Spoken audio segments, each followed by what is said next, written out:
आदरणीय अध्यक्ष महोदय, मैं आपको धन्यवाद देना चाहती हूं कि इस महत्वपूर्ण मुद्दे पर आपने मुझे बोलने का मौका दिया।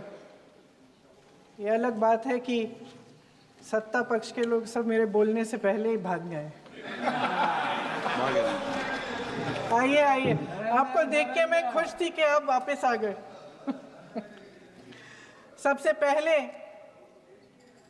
मैं उन सैनिकों, उन जवानों, उन अफसरों को नमन करना चाहती हूँ जो हमारे देश के रेगिस्तानों में, हमारे देश के घने जंगलों में, बर्फीले पहाड़ियों पे हमारी देश की रक्षा करते हैं, जो हर पल देश के लिए अपनी जान देने के लिए तैयार रहते हैं।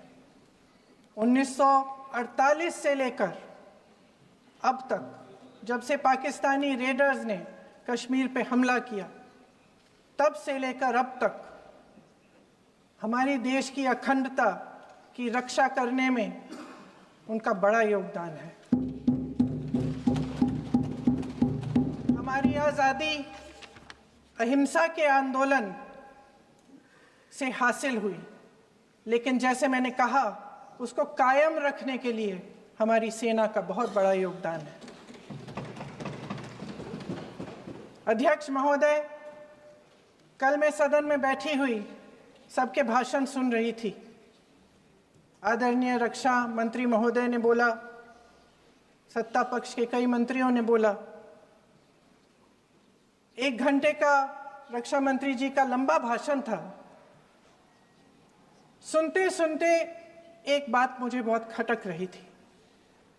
उसके बाद जब दूसरे भाषण भी सुने आपके सत्ता पक्ष के, तब भी ये बात बार बार मेरे मन में आ रही थी कि सारी बातें कर ली, ऑपरेशन सिंदूर की बात कर ली, आतंकवाद की बात कर ली, देश की रक्षा की बात कर ली, इतिहास का पाठ भी पढ़ा दिया, लेकिन एक बात छूट गई। उस दिन 22 अप्रैल 2025 को जब 26 देशवासियों को अपने परिवार के सदस्यों के सामने खुलेआम मारा गया, तो ये हमला कैसे हुआ, क्यों हुआ?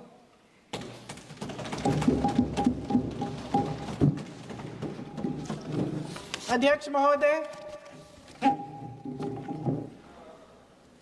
ये लोग बैसारन वैली में, पहलगाम के पास कश्मीर में क्या कर रहे थे? आजकल पब्लिसिटी का दौर है, प्रचार का ज़माना है। कुछ समय से हमारी सरकार ये प्रचार कर रही थी कि कश्मीर में आतंकवाद ख़त्म हो गया है, कि कश्मीर में शांति है, अमन चैन है। प्रधानमंत्री जी ने खूब भाषण दिए, देशवासियों को कहा कि चलिए कश्मीर चलिए, सैर करिए।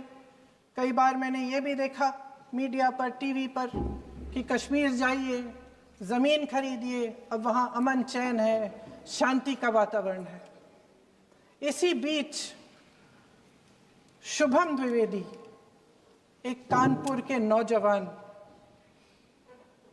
और उनके पूरे परिवार ने तय किया कि वो कश्मीर जाएंगे। शुभम द्विवेदी की 6 महीने पहले शादी हुई थी। उसकी पत्नी ने कहा कि उनके बीच एक ऐसा रिश्ता था, प्रेम और दोस्ती का ऐसा रिश्ता था कि वो एक दूसरे को बच्चों की तरह हंसाते थे। सोशल मीडिया पर एक वीडियो भी जारी है जिसमें पूरा परिवार एक साथ बैठा हुआ ताश खेल रहा है और ऐसे हंस रहे हैं, ऐसे हंस रहे हैं कि उस वीडियो को देख के किसी का भी दिल टूट जाए कि इस परिवार को इस तरह से उजड़ने क्यों दिया हमने। 22 अप्रैल 2025 को बैसारन वैली में मौसम का मिजाज अच्छा था। जैसे हर रोज़ लगातार 1000 से 1500 लोग वहाँ पहुँचते थे, उसी तरह से उस दिन भी तमाम पर्यटक वहाँ पहुँचे। वहाँ का रास्ता आसान नहीं है अध्यक्ष महोदय जी, जंगल से जाना पड़ता है, पहाड़ों के बीच जाना पड़ता है, घोड़े से जाना पड़ता है। ये परिवार वहाँ पहुँचे, मौसम सुहाना था, उनके बच्चे ट्रैम्पोलिन पे खेल रहे थे, कोई जिपलाइन कर रहा था, कोई चाय पी रहा था, तो कोई कश्मीर की सुंदर वादियों की ठंडी हवा का मज़ा ले रहा था। शुभम अपनी पत्नी के साथ एक स्टॉल पे खड़े थे। तभी अचानक 4 आतंकवादी जंगल में से निकलते हैं और शुभम को वहीं अपनी पत्नी के सामने मार डालते हैं। उसके बाद वे वहाँ से पूरे वैली में 1 घंटे के लिए लोगों को चुन चुन कर मारते हैं। किसी के पति को अपनी पत्नी के आंखों के सामने, किसी के पिता को अपने बेटे के सामने, चुन चुन कर 26 लोगों को मार डालते हैं। शुभम की पत्नी घबराकर वहां से भागने की कोशिश करती है, अपनी जान बचाने के लिए जंगल की तरफ दौड़ती है। वहां पता चलता है कि तमाम लोग जंगल की तरफ दौड़े हैं और अपनी जान बचाने की कोशिश कर रहे हैं। कोई अपने बेटे का हाथ पकड़ के पहाड़ों पर घसीटता हुआ जा रहा है, कोई कश्मीरी घोड़े वालों और गाइडों की मदद लेते हुए चले जा रहा है। कोई रास्ता नहीं है, कोई तरीका नहीं है, लेकिन किसी न किसी तरह से शुभम की पत्नी के शब्दों में किसी ऐसी शक्ति ने हमको बचा कर रखा कि हमें किसी न किसी तरह से हम अकेले नीचे पहुंचे। और मैं उनके लफ्ज पढ़ना चाहती हूं, क्योंकि उन्होंने कहा कि इस पूरे समय जब 1 घंटे के लिए चुन चुन कर भारतीय नागरिकों को मारा जा रहा था, इस पूरे समय उसे एक सुरक्षाकर्मी नहीं दिखा, एक सैनिक नहीं दिखा।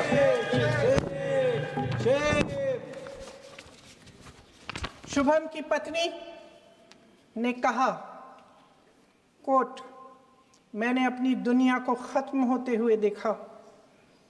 अपनी आंखों के सामने एक सिक्योरिटी गार्ड नहीं था। मैं ये कह सकती हूं कि देश ने, सरकार ने हमें वहां पे अनाथ छोड़ दिया था।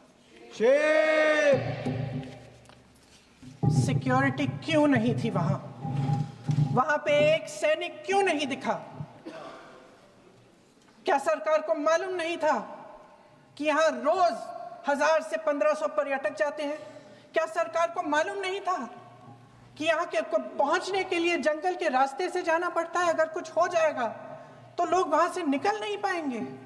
एक चिकित्सा का इंतजाम नहीं था, फर्स्ट एड का इंतजाम नहीं था, कोई इंतजाम नहीं था, ना सुरक्षा का ना फर्स्ट एड का। इन लोगों को भगवान भरोसे छोड़ दिया गया। ये लोग वहां पे इस सरकार के भरोसे गए और इस सरकार ने उन्हें भगवान भरोसे छोड़ दिया।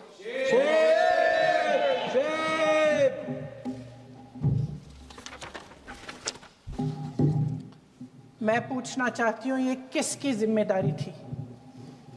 इस देश के नागरिकों की सुरक्षा की जिम्मेदारी किसकी है? क्या इस देश के प्रधानमंत्री की नहीं है? क्या इस देश के गृह मंत्री की नहीं है? क्या इस देश के रक्षा मंत्री की नहीं है? क्या एनएसए की नहीं है? अध्यक्ष महोदय, पहलगाम हमले से सिर्फ 2 हफ्ते पहले हमारे गृह मंत्री महोदय जी कश्मीर गए थे। किस लिए गए थे? जो सुरक्षा की व्यवस्था है इसको देखने के लिए गए थे, इसको रिव्यू करने के लिए गए थे। और उन्होंने वहां कहा कि आतंकवाद पर विजय प्राप्त हुई है। ये 2 हफ्ते पहले है। 3 महीने बाद JNK के गवर्नर साहब एक आम इंटरव्यू में ऐसे ही चलते चलते कह देते हैं कि हाँ, बैसारन वैली में बहुत लापरवाही हुई और इसके लिए मैं जिम्मेदारी लेता हूँ। ऐसे ही चलते चलते, और वो बात होती है, ख़त्म भी वहाँ होती है और वहीं ख़त्म हो जाती है। उनसे जिम्मेदारी ली भी नहीं जाती, कोई सवाल नहीं उठाता, कोई जवाब नहीं देता। अध्यक्ष महोदय, उस हमले की जिम्मेदारी एक आतंकवादी गुट जिसका नाम टीआरएफ है थोड़े दिनों बाद लेती है। कौन है ये टीआरएफ? 2019 में ये गुट बना। 2020 में इसने कश्मीर में आतंकवाद का काम शुरू कर दिया और अप्रैल 2020 से लेकर 22 अप्रैल 2025 तक इन्होंने 25 आतंकवादी हमले किए। गृह मंत्री महोदय ने जब यूपीए सरकार के समय के आतंकवादी हमले गिने तो लगभग 25 गिनवाए थे अभी अपने भाषण में। इस गुट ने कश्मीर में 25 हमले 2020 और 2025 के अंदर एक पूरी लिस्ट है इन हमलों की। मेरे पास इतना समय नहीं है इसलिए मैं एक एक को नहीं पढ़ना चाहती, लेकिन मैं इतना कहूंगी कि इनमें रियासी का हमला भी था 2024 का, जिसमें 9 लोग मारे गए और 41 लोग घायल हुए। कुल मिलाकर 2020 से लेकर 22 अप्रैल 2025 तक टीआरएफ ने 41 सेना और सुरक्षा कर्मियों की हत्या की, 27 सिविलियन की हत्या की और 54 लोगों को घायल किया था। भारत सरकार ने टीआरएफ को आतंकवादी संगठन का दर्जा कब दिया? 2020 में दिया, 2021 में दिया, 2022 में दिया, 2023 में दिया। 3 साल बाद, 3 सालों के लिए ये आतंकवादी गतिविधियां कर रहे हैं और आप इनको आतंकवादी संगठन तब कहते हैं 2023 में। इसकी क्या वजह थी? ये सब सरकार के संज्ञान में था और आप मुझे बताना चाहते हैं, सत्ता पक्ष के नेता बताना चाहते हैं कि ये सब आपके संज्ञान में था, लेकिन कोई भी एक ऐसी एजेंसी नहीं है हमारी सरकार की जिसको पता चला कि ऐसा हमला, ऐसा भयानक हमला होने जा रहा है हमारे देश में, कि पाकिस्तान में बैठे हुए इस हमले की योजना बन रही है कि हम भारत जाके हैवानियत करेंगे, 26 लोगों को मार डालेंगे और हमें पता ही नहीं है। क्या ये हमारी एजेंसियों की विफलता है कि नहीं है? ये बहुत बड़ी विफलता है, एक बहुत बड़ी विफलता है। जानते थे कि ये गुट है, जानते थे कि 5 सालों से ये आतंकवादी हमले कर रहा है, अध्यापकों को मारा, आर्मी के बड़े बड़े अफसरों को मारा, आम जनता को मार डाला, पुलिस वालों को मार डाला, और आप इन पे निगरानी नहीं रख रहे थे। और ये जो एजेंसियां हैं इनकी जिम्मेदारी कौन लेगा? क्या आईबी चीफ ने अपना इस्तीफा दिया?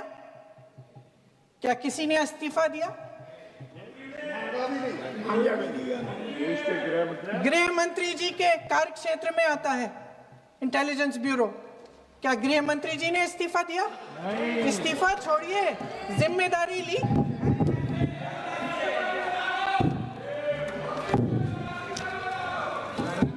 साहब देखिए, इतिहास की बात आप करिए, मैं वर्तमान की बात करना चाहती हूँ। आपको तो एक बहाना चाहिए, आपको तो एक बहाना चाहिए। पूरे परिवार का नाम गिनवा देते हैं। अरे अपनी जिम्मेदारी खुद लीजिए। 11 सालों के लिए तो सत्ता में आप हैं। नेहरू को छोड़ नहीं रहा। कल माननीय गौरव गोगोई जी ने अपने भाषण में पूछा गृह मंत्री जी से, क्या आपकी जिम्मेदारी नहीं थी? मैं देख रही थी। राजनाथ जी, रक्षा मंत्री जी यूं यूं अपना सर हिला रहे थे, कुछ बोले नहीं। अंदर से ये महसूस हुआ होगा कि यहाँ कुछ जिम्मेदारी थी, लेकिन माननीय गृह मंत्री महोदय जी हंस रहे थे, वे हंस रहे थे।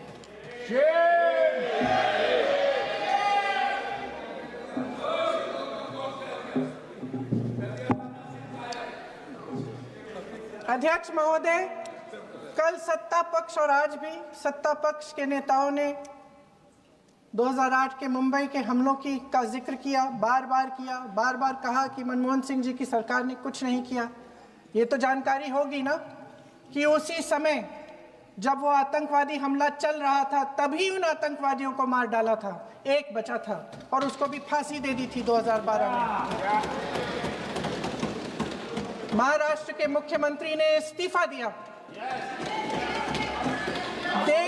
देश के गृह मंत्री ने जिम्मेदारी लेकर इस्तीफा दिया। एक जवाबदेही थी पब्लिक के प्रति, एक जवाबदेही थी इस देश की जनता के प्रति, इस देश की धरती के प्रति।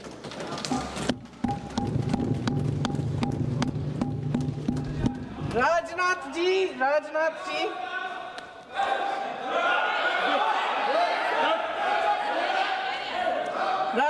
जी तो पुलवामा, उरी और पठानकोट के समय गृह मंत्री रहे थे।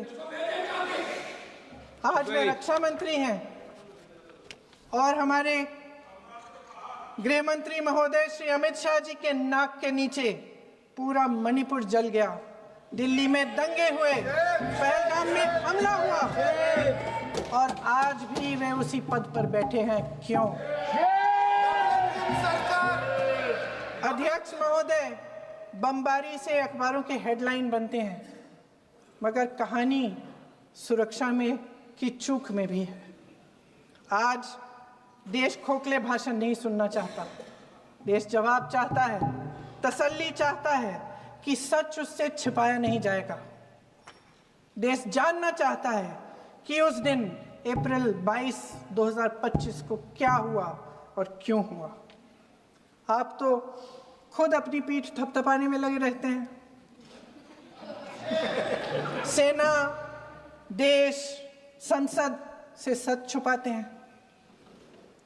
ऑपरेशन सिंदूर जब शुरू हुआ, हम सब ने समर्थन किया, सब एकजुट होकर खड़े हो गए इस देश के लिए। दोबारा होगा, दोबारा खड़े हो जाएंगे। अगर हमारे देश पे हमला होता है तो यहाँ इस सदन में किसी भी पार्टी का हो, कोई भी हो, सब आपका समर्थन करेंगे।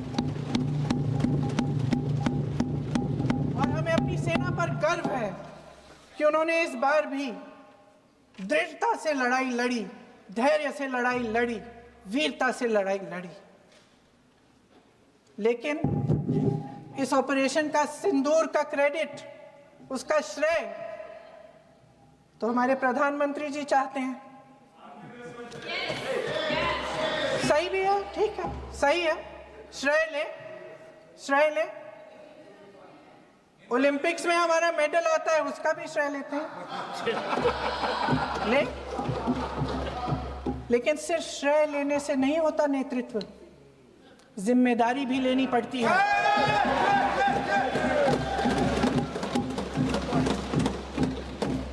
देश के इतिहास में ये पहली बार हुआ, देश के इतिहास में ये पहली बार हुआ कि जंग होते होते ही रुक गई है जी। और इस रुकावट का ऐलान हमारी सरकार, हमारी सेना नहीं करती, अमेरिका के प्रेसिडेंट करते हैं, अमेरिका के राष्ट्रपति करते हैं। ये हमारे प्रधानमंत्री महोदय की गैर जिम्मेदारी का सबसे बड़ा प्रतीक है। आज गृह मंत्री जी ने इस बात पर उल्लेख किया। उन्होंने कहा, उनके शब्दों में उन्होंने कहा कि पाकिस्तान के पास शरण में आने के बजाय कोई चारा ही नहीं था। आपने शरण दिया क्यों? वो आते हैं आपके देश के अंदर, लोगों को मार डालते हैं और आप उनको शरण दे रहे हैं। क्यों दिया शरण? इसका जवाब क्यों नहीं दिया एक भी भाषण में? जैसे ये बात उठी, शरण की बात की, हमारे गृह मंत्री जी ने इतिहास में चले गए। नेहरू ने क्या किया, इंदिरा गांधी ने क्या किया, यहां तक कि मेरी मां के आंसुओं तक चले गए। लेकिन इस सवाल का जवाब नहीं दिया कि ये सीज फायर हुआ क्यों, ये जंग रुका क्यों, और तब क्यों रुका जब दुश्मन के पास कोई चारा नहीं था हमारे श्रेय में आने के बजाय। क्यों रुका ये जंग? इसका जवाब नहीं दिया। धन्यवाद। आप देंगे?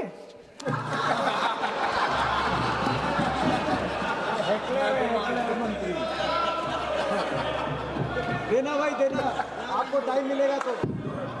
टाइम नहीं मिलेगा आपको शायद। वैसे महोदय, मेरी माँ की आंसू की बात किए, मैं इसका जवाब देना चाहती हूँ। मेरी माँ के आंसू तब गिरे जब उनके पति को आतंकवादियों ने शहीद किया, जब वे मात्र 44 साल की थी। और आज अगर मैं इस सदन में खड़ी हूं और उन 26 लोगों की बात कर रही हूं, मैं इसलिए कर रही हूं क्योंकि मैं उनका दर्द जानती हूं, महसूस करती हूं।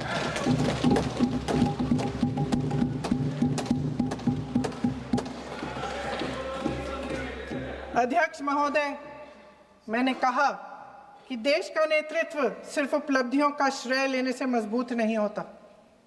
सफलता और विफलता दोनों की जिम्मेदारी लेने से बुलंद होता है। ये सोने का ताज नहीं है, कांटों का ताज है। अध्यक्ष महोदय, जब सरकार झूठी और कायर हो तो वे बहादुर से बहादुर सेना के साहस और पराक्रम को भी कमजोर कर देती है। देश को प्रतिशोध के साथ साथ सबके प्राणों की रक्षा का प्रण चाहिए। सेना की शक्ति के साथ सरकार की सच्चाई भी चाहिए।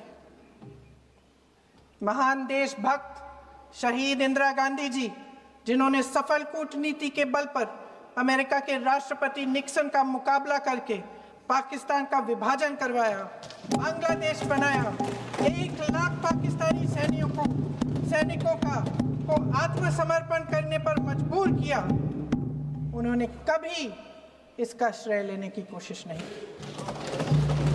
ऑपरेशन सिंदूर का मकसद अगर पाकिस्तान को सबक सिखाना था तो शायद ये मकसद अभी अधूरा है, क्योंकि हमारी कूटनीति विफल रही है।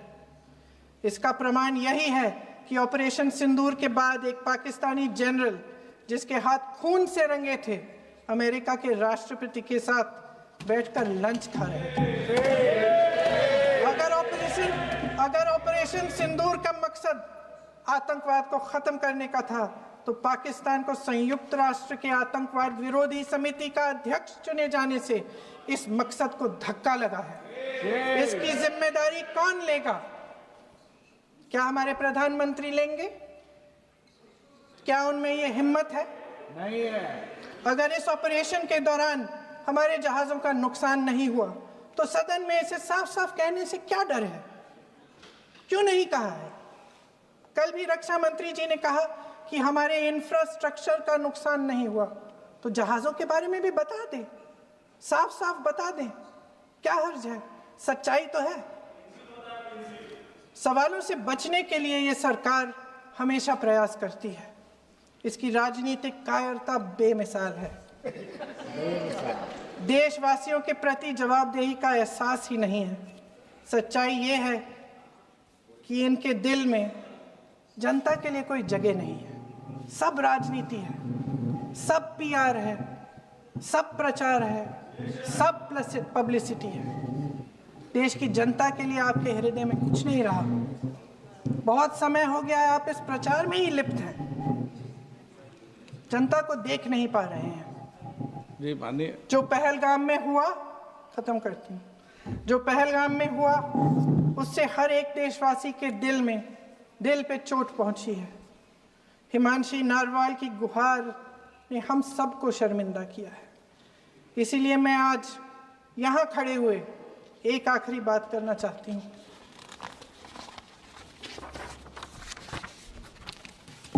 इस सदन में लगभग सभी के पास सुरक्षा है, सुरक्षा की व्यवस्था है। हम जहां भी जाते हैं हमारे साथ सुरक्षा कर्मी आते हैं। आपको भी मिल जाएगी, आप मंत्री बन जाएंगे, आपको भी मिल जाएगी। मैं मजाक की बात नहीं कर रही हूँ, थोड़ा सा धैर्य रखिए। उस दिन पहलगाम में 26 परिवार उजड़ गए। 26 लोगों को अपने परिवार के सदस्य के सामने मारा गया। 26 बेटे, पति, पिता गुजर गए। उनमें से 25 भारतीय थे।